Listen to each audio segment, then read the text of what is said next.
नाजरीन अस्सलाम वालेकुम, मैं Mohammad Izhar Asian TV news में आप सभी का इस्तकबाल करते हैं। आइए देखते हैं 2 दिसंबर की स्पीड न्यूज़। तेलंगाना में इदारे जात मकामी और बल्दी इंतखाबात में 2 से ज़ायद बच्चों वाले अफराद के इंतखाबात में हिस्सा लेने पर पाबंदी ख़त्म करने का मनसूबा हुकूमत के ज़ेर गौर है। हुक्मरान कांग्रेस पार्टी के ज़राए ने बताया कि हुकूमत पुरानी पॉलिसी पर वापस जाने का सोच रही, जिसे 1990 में गैर मुनक़सिम आंध्र प्रदेश की हुकूमत ने तब्दील किया था। इससे कबल तेलंगाना में बल्दी इदारों के लिए 2 से ज़ायद बच्चों के वालिदैन को इंतखाबात में हिस्सा लेने के उसूल को मनसूख कर दिया गया था। यहाँ इस बात का तज़किरा ज़रूरी है कि आंध्र प्रदेश असम्बली ने हाल ही में एक बिल मंजूर किया है, जिसमें 2 से ज़्यादा बच्चों के हामिल अफराद को बल्दी इंतखाबात में हिस्सा लेने के लिए अहल करार दिया गया।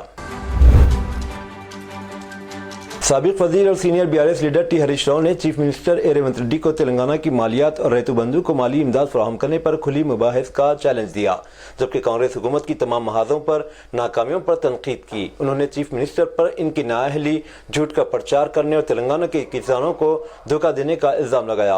कांग्रेस हुकूमत पर 1 साला हुक्मरानी का जश्न मनाने पर तनकीद करते हुए हरीश राव ने रेवंत रेड्डी पर तनकीद करते हुए कहा कि इनकी नापुख्तगी, नाअहली और मनफी रवैये की वजह से रियासत के तमाम शोबे नाकाम हो चुके हैं। तेलंगाना में बीजेपी रियासत में कांग्रेस हुकूमत की नाकामियों को बेनकाब करने के लिए 6 दिसंबर को एक जलसे आम मुनाकिद करने का मंसूबा बना रही है। मरकजी वजीर और रियासती बीजेपी सदर जी किशन रेड्डी ने यह बात कही। उन्होंने कहा कि कोई भी तबका हुकूमत से खुश नहीं, क्योंकि रियासती हुकूमत इंतखाबात के दौरान अवाम को दी गई अपनी यकीन दहानियों को अमली जामा पहनाने में नाकाम रही है। उन्होंने कहा कि मरकजी वजीर दाखिला अमित शाह बीजेपी के सदर JP नड्डा मीटिंग में शिरकत करेंगे। पिछले चंद महीनों में रियासत तेलंगाना में बिजली की तलब में इजाफे के पेश नज़र रियासत में बिजली की तकसीम कार कंपनियों को रियासत में बढ़ती हुई तलब से निमटने के लिए हाई अलर्ट पर रखा गया है। सेंट्रल इलेक्ट्रिसिटी अथॉरिटी CEA की ताज़ा तरीन रिपोर्ट के मुताबिक तेलंगाना ने राजस्थान, कर्नाटक और पंजाब को पीछे छोड़ दिया और अगस्त में इसकी बिजली की तलब 15,573 मेगावाट को छूने के साथ 5वें नंबर पर पहुंच गई। 29,126 मेगावाट के साथ उत्तर प्रदेश, 25,855 के साथ मेगावाट के साथ महाराष्ट्र और 21,918 मेगावाट के साथ गुजरात और 17,843 मेगावाट के साथ तमिलनाडु पहले 4 नंबर पर हैं। Congress leader Firoz Khan AIMIM MLA Majid Hussain की रिहाइशगाह पर गए और उनके वालिद मोहम्मद मकसूद हुसैन के इंतकाल पर ताज़ियत का इजहार किया। अपने दौरे के दौरान फिरोज खान ने गमज़दा खानदान से दिली हमदर्दी का इजहार किया। माजिद हुसैन की रिहाइशगाह पर पुरसा देने वालों का हुजूम देखा गया। बेशुमार कम्युनिटी लीडरान, खैर खां और AIMIM पार्टी के अरकान और सरगर्म कारकुनों की कसीर तादाद मौजूद थी। इस मौके पर माजिद हुसैन ने तमाम लोगों का तहे दिल से शुक्रिया अदा किया।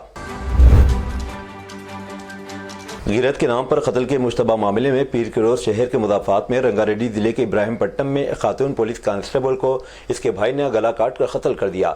यह वाक़या इस वक्त पेश आया जब हयातनगर पुलिस स्टेशन में तैनात पुलिस कांस्टेबल नागामनी अपने स्कूटर पर रायपुल से इब्राहिमपट्टनम के करीब मन्नेगुड़ा जा रही थी। ज़राए के मुताबिक जब नागामनी रायपुल पहुंची तो उसके भाई परमेश ने, जो बज़ाहिर उसकी बैन कास्ट शादी के खिलाफ था, इसके स्कूटर को अपनी कार से टक्कर दे दी। जब वो सड़क पर गिर गई तो इसने इसे चाकू से मारकर इसे शदीद चोटें पहुंचाई और मौके पर दम तोड़ गई। पुलिस का शुबा है कि परमेश नागामनी की बैन जाती शादी से नाराज था। पुलिस वाक़े की तहकीकात कर रही है। नागामनी ने 1 माह कबल अपने घर वालों की ख्वाहिश के खिलाफ मोहब्बत की शादी की थी। विजेडू पुलिस स्टेशन में काम करने वाले एक सब इंस्पेक्टर ने पीर की सुबह इटारनागरम मंडल के मलाकोटा गांव के करीब एक रिसोर्ट में मुबैना तौर पर खुद को गोली मार कर हलाक कर दिया। SI रुद्रापू हरीश इस वक्त मुर्दा पाया गया जब इसने मुबैना तौर पर रिसोर्ट के एक कमरे में अपनी सर्विस रिवॉल्वर से खुद को गोली मार ली। अगरचे इसके इंतहाई कदम के पीछे असल वजह का अभी तक पता नहीं चल सका। पुलिस का शुबा है कि ज़ाती मसाइल खुदकशी की वजह हो सकते हैं। तफ्तीश जारी है। जनूबी हिंद की एक अदाकारा शुबिता शुआना ने मुबीना तौर पर खुदकशी कर ली है। 32 साला शुबिता मारूफ कंटर अदाकारा थी जो फिल्म और सीरियल दोनों में अपनी सलाहियतों के जौहर दिखा चुकी है। अदाकारा हैदराबाद की गच्चीबौली में वाक़ अपने घर में मुर्दा पाई गई। इनकी लाश पंखे से लटकी हुई पाई गई। पुलिस को शक है अदाकारा ने खुदकशी की है। पुलिस का कहना है कि इस हवाले से तहकीकात कर रही है और केस की हर पहलू से तहकीकात की जा रही है। शुबिता का ताल्लुक रियासत कर्नाटक से था। तहम शादी के बाद गुज़िश्ता 2 साल से हैदराबाद में रिहाइश पजीर थी। अदाकारा की अचानक मौत पर इनकी साथी अदाकारों और मुद्दाहों ने अफसोस का इजहार किया है। खुदकशी की वजह फौरी पता नहीं चल सकी। पुलिस मुख्तलिफ जावियों से तहकीकात कर रही है। सैबराबाद पुलिस ने एक होटल में मंशियात की पार्टी का पर्दाफाश किया और कोरियोग्राफर कन्हा मांझी को माधापुर में गिरफ्तार किया। हुक्काम ने पीर के दिन ये बात बताई। इस पार्टी का एहतमाम मारूफ आर्किटेक्ट प्रियंका रेड्डी ने किया था और दस्तयाब मालूमात के मुताबिक ढी जैसे मशहूर टीवी शो में काम करने वाले मारूफ कोरियोग्राफर कन्हा मांझी मदऊइन में शामिल थे। माधापुर पुलिस ने पार्टी में शिरकत करने वाले 4 अफराद को गिरफ्तार किया। MDA MA के अलावा हुक्काम ने 2 दीगर अक़साम की मंशियात भी कब्जे में ले ली। हैदराबाद में इतवार 1 दिसंबर को 5 अफराद को पिक पॉकेटिंग के इल्जाम में गिरफ्तार किया गया। वो मुबैना तौर पर पब्लिक ट्रांसपोर्ट बसों में पर्स और सोने की चैन की चोरी के 1 दर्जन से ज्यादा वाक़यात में मुलविस थे। मुलज़िमीन की शनाख्त 42 साल अपड़ी बोलीनाथ, 29 साल अब्दुल मन्नान, 26 साल मोहम्मद खुदैर और 50 साल कामले सिकंदर और 28 साल उपदा सुनील के तौर पर की गई। ये सभी मल्लेपल्ली अफजल सागर के रहने वाले हैं। 2 दीगर अरकान फरार हैं। सैबराबाद पुलिस के मुताबिक ये टोला हुजूम से भरी बसों में सवार हो जाता था और मौका मिलने पर मुसाफिरों के पर्स और दीगर कीमती अशिया चुरा लेते थे। मुलजिमान मियाँपुर, आरसीपुरम, रायदुर्गम, हुमायूं नगर, चंदानगर, KPHB, फिल्म नगर, माधापुर, बंजारा हिल्स पुलिस स्टेशनों के तहत जेब कतरे के कम से कम 30 मुकदमात में मुलविस थे। ऐसा लगता है कि भारतीय जनता पार्टी की देवेंद्र फडणवीस 5 दिसंबर को महाराष्ट्र के वज़ीर आला के तौर पर हल्फ लेंगे। इनकी पार्टी के रहनुमाओं ने दावा किया है कि इनके नाम का आला-ओहदे के लिए फाइनल कर लिया गया है, जिसके लिए एक दावेदार सबकदोश होने वाले और निगरान वज़ीर आला एकनाथ शिंदे भी थे। फडणवीस को बीजेपी की ज़ेर-ए-क़यादत कौमी जमहूरी इत्तेहाद NDA के 1 हफ्ते से ज्यादा अरसे के बाद 2 या 3 दिसंबर को होने वाली मीटिंग में कानून साज पार्टी के लीडर के तौर पर मुंतखब किए जाने का इम्कान है। मायावती ने रियासती इंतखाबात में भारी अक्सरियत से कामयाबी हासिल की। मायावती हुकूमत की हड़बड़दारी की तकरीब 5 दिसंबर की शाम को मुंबई के आज़ाद मैदान में PM मोदी की मौजूदगी में होगी। कुलीन कांग्रेस के सदर मल्लिकार्जुन खड़गे ने कहा कि पिछले 11 साल में बीजेपी ने मुसलसल आईनी इदारों और जमहूरियत को कमजोर करने की कोशिश की है। अपोजिशन की आवाज़ को दबाने की कोशिश हुई, मीडिया पर पाबंदी लगाई गई। उन्होंने दिल्ली के रामलीला मैदान पर आइन के तहफ़्फ़ुज़ के सिलसिले में मुनाकिदा कांग्रेस के अज़ीमुश्शान जलसे-ए-आम से खिताब करते हुए कहा कि आइन को बचाने के लिए तमाम जमातों और तंजीमों को मुत्तहिद होकर जद्दोजहद करनी चाहिए। मल्लिकार्जुन खड़गे ने कहा कि ताजमहल मुसलमानों ने बनाया है, इसको भी जाकर तोड़ दो। लाल किला मुसलमानों ने बनाया, वो भी तोड़ दो। हैदराबाद में गोलकुंडा खिला है, वो भी तोड़ दो। उन्होंने पूछा कि क्या ये हमारे हिंदुस्तान के शानदार और विरसे और तारीखी यादगारों को नफरत की आग में झोंक देंगे। आंध्र प्रदेश में चीफ मिनिस्टर चंद्रबाबू नायडू की ज़ेर-ए-क़यादत NDA हुकूमत ने रियासती वक्फ बोर्ड को, जिसे साबिक़ YSRCP हुकूमत ने तश्कील दिया था, तहलील कर दिया। आंध्र प्रदेश के महकमे अक़लियती बहबूद ने हफ्ता 30 नवंबर को एक सरकारी हुक्मनामा जारी करते हुए गुज़िश्ता साल अक्टूबर में जारी करदा जियो, जिसके तहत वक्फ बोर्ड की तश्कील अमल में लाई गई थी, को वापस ले लिया। NDA हुकूमत ने सितंबर में TDP कायद शेख अब्दुल अजीज को AP वक्फ बोर्ड का सदर नशीन मुकर्रर किया गया था।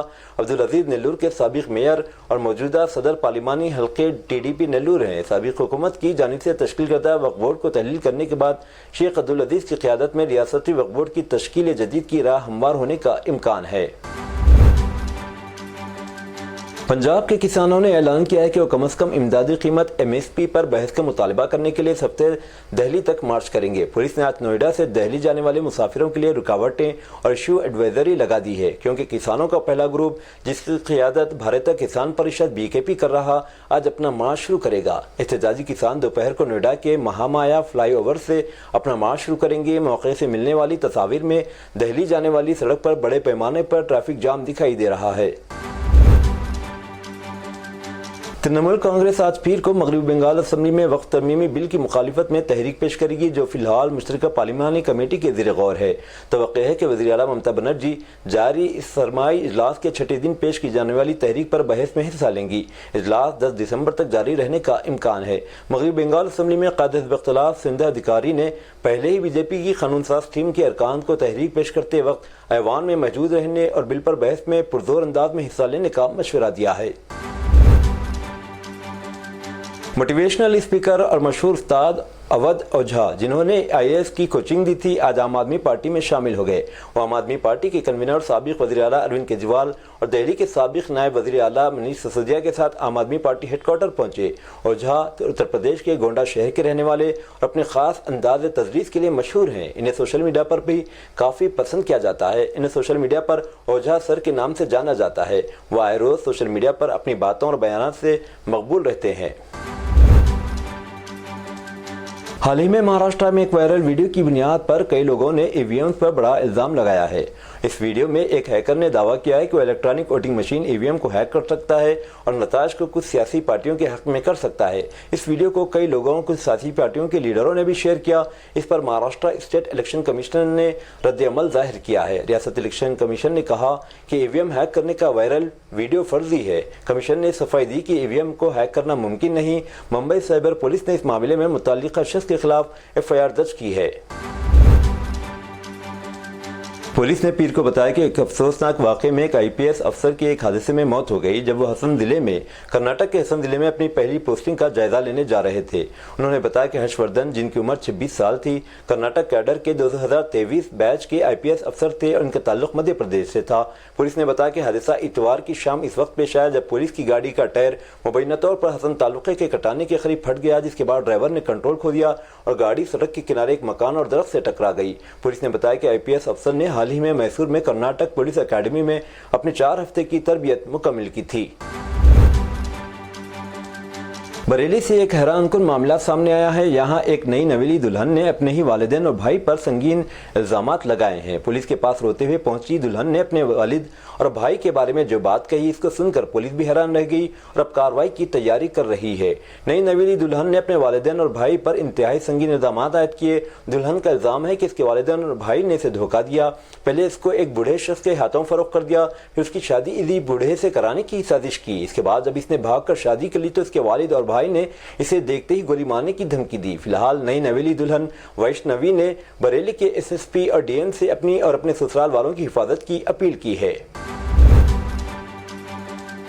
اتر پردیش کے میرٹھ ضلع کے کولندی گاؤں میں ایک افسوسناک واقعہ پیش آیا جہاں اتوار کی شام 8 سالہ عافیہ نامی بچی کو گولی مار کر قتل کر دیا گیا۔ پولیس کے مطابق حملہ آور دراصل عافیہ کے بھائی ساحل کو قتل کرنے آئے تھے، لیکن گولی بچی کو لگ گئی جس سے اس کی موت ہو گئی۔ پولیس نے بچی کی لاش کو پوسٹ مارٹم کے لیے بھیج دیا اور حملہ آوروں کی تلاش شروع کر دی ہے۔ ابتدائی تحقیقات سے معلوم ہوا کہ یہ واقعہ 2 سال پرانے جھگڑے کا نتیجہ ہے۔ تھانہ انچارج پرتاپ سنگھ نے بتایا کہ واقعے میں 2 نوجوانوں مسرور اور کامران کے نام سامنے آئے، ان کی گرفتاری کے لیے چھاپے مارے جا رہے۔ پولیس مزید تحقیقات کر رہی ہے۔ مغربی افریقی ملک غنی میں ایک افسوسناک واقعہ پیش آیا۔ ایک فٹ بال میچ کے دوران 2 گروہوں کے درمیان جھڑپ شدید تصادم میں بدل گئی، جس کے نتیجے میں تقریباً 100 افراد ہلاک ہو گئے۔ مختلف بین الاقوامی ذرائع ابلاغ نے اس خبر کی تصدیق کی ہے۔ یہ واقعہ غنی کی فوجی سربراہ مادی دومبویا کے اعزاز میں منعقدہ ایک ٹورنامنٹ کے دوران پیش آیا۔ اتوار کے روز غنی کے دوسرے بڑے شہر زریکورے میں ایک فٹ بال میچ کے دوران ریفری کے فیصلے پر تنازع پیدا ہوا۔ اس فیصلے پر ایک ٹیم کے حامی مشتعل ہو کر میدان میں داخل ہو گئے، جس کے بعد مخالف ٹیم کے حامیوں نے ان کا راستہ روکا۔ یہ تنازع جلد ہی جھڑپ میں تبدیل ہو گیا۔ بعض افراد نے پولیس اسٹیشن کو آگ لگا دی۔ ان جھڑپوں میں کئی افراد ہلاک ہو گئے، متعدد شدید زخمی ہوئے اور ہلاکتوں کی تعداد مزید بڑھنے کا خدشہ ہے۔ امریکہ کے نومنتخب صدر ڈونلڈ ٹرمپ نے اپنے سابق معاون کاش پٹیل ہندوستانی نژاد کو federal bureau of investigation F B I کی سربراہی کے لیے منتخب کیا ہے۔ یہ اطلاع اتوار کو میڈیا رپورٹس میں دی گئی۔ بی بی سی کی ایک رپورٹ میں کہا گیا کہ پہلی ٹرمپ انتظامیہ میں امریکی محکمہ دفاع کے سابق سربراہ پٹیل آنے والے ریپبلکن صدر کے سخت حامی ہیں۔ وہ سرکاری اداروں کے بارے میں منتخب صدر کے شکوک شبہات کا اشتراک کرتے ہیں۔ پٹیل کو عہدے کا جائزہ لینے کے لیے ایف بی آئی کے موجودہ ڈائریکٹر کرسٹوفر رے کو استعفیٰ دینا ہوگا یا انہیں برطرف کر دیا جائے گا۔ حالانکہ مسٹر ٹرمپ نے اپنی پوسٹ میں اس حوالے سے کچھ نہیں کہا ہے۔ اسرائیل کی فضائیہ نے شام کی فضائی حدود میں پرواز کرنے والے ایک ایرانی طیارے کو روکا اور اسے پیچھے ہٹنے پر مجبور کر دیا۔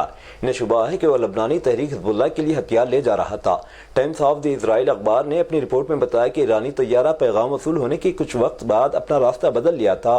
یہ واقعہ ہفتے کی دیر رات پیش آیا۔ اخبار نے ذکر کیا کہ اسرائیل کی ڈیفنس فورسز IDF نے حالیہ مہینوں میں بار بار شام اور عراق کی فضائی حدود میں پرواز کرنے والے ایرانی طیاروں کو پیچھے ہٹنے پر مجبور کیا، کیونکہ انہیں شبہ تھا کہ حزب اللہ کے لیے ہتھیار لے کر جا رہے ہیں۔ امریکہ کے قومی سلامتی کے مشیر جیک سلیوان نے کہا کہ امریکہ یوکرین کو روایتی ہتھیار دستیاب کرانے پر توجہ مرکوز کر رہا، لیکن وہ ملک کو جوہری ہتھیار لوٹانے کے امکان پر غور نہیں کر رہا ہے۔ مشیر سلیوان نے ABC کے دس ویک پروگرام میں بتایا وہ یوکرین کو جوہری ہتھیار واپس کرنے کے امکان پر غور نہیں کر رہا۔ ہم یوکرین کو مختلف روایتی صلاحیتیں فراہم کر رہے ہیں تاکہ وہ مؤثر طریقے سے اپنے دفاع کر سکے۔ نیو یارک ٹائمز نے گزشتہ ہفتے رپورٹ میں بتایا کہ کچھ امریکی اور یورپی حکام مبینہ طور پر یوکرین کو جوہری ہتھیار واپس کرنے کی تجویز دے رہے تھے۔ روسی صدارتی دفتر کرملن کے ترجمان ڈمتری پیسکوف نے کہا کہ یوکرین میں جوہری ہتھیاروں کی تعیناتی کے امکان کے بارے میں گفتگو غیر ذمہ دارانہ ہے اور حقیقت کو کم سمجھنے والے لوگ اس کی تشہیر کر رہے ہیں۔ یمن کے صوبے تعز کے ایک مشہور بازار پر حوثیوں کے ڈرون حملے میں 6 افراد ہلاک اور 8 زخمی ہو گئے۔ زنہوا نیوز ایجنسی کے رپورٹ کے مطابق مقامی حکومت کے حامی فوجی اہلکار نے، جس نے نام ظاہر نہ کرنے کی درخواست کی، اور بتایا کہ حوثیوں کی بمباری تعز کے مقبینہ ضلع میں ایک مصروف بازار کے دوران ہوئی جب درجنوں مقامی باشندے وہاں موجود تھے۔ اس حملے کی یمنی حکومت کی جانب سے شدید مذمت کی گئی، جس نے اس واقعے کے لیے براہ راست حوثی گروپ کو ذمہ دار ٹھہرایا ہے۔ یہ تھی ناظرین آج کی سپیڈ نیوز۔ دیجیے اجازت محمد اظہار کو، ملتے ہیں اگلے سپیڈ نیوز میں۔ تب تک کے لیے ہمارے channel Asian T V news کو لائک، شیئر اور سبسکرائب کرنا نہ بھولیں۔ اللہ حافظ۔